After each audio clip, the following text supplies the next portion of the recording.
1 તારીખે મુખ્યમંત્રીના ઘરનો ઘેરાવનો અમે લોકો વિચાર કરીએ છીએ કે હવે બીજે ક્યાંય નથી જાવ, સીધું મુખ્યમંત્રીના ઘેર જઈને ધામા નાખીએ કે ભાઈ તે અમારા મકાન પાડી દીધા ને, અમે તારા ઘરની આગળ પથારી કરીએ, તારી પથારી ફેરવી નાખીએ, ત્યારે ખબર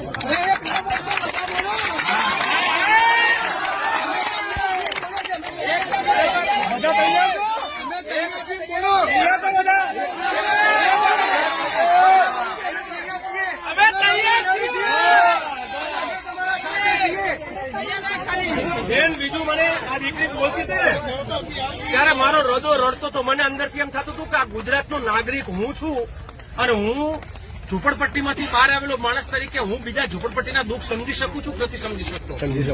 મને અંદરથી એવું થતું હતું કે આ બધા આજ રાતે સૂશે શું, આજ રાતે ખાશે શું, અને બાળકો જે છે ક્યાં જશે, એ બેન દીકરીઓ ક્યાં નાશે. પેલા ભાઈએ દુઃખ વાત કરી, અહીંયા દુઃખ વાત કરી, તમે પીડા કયો છો.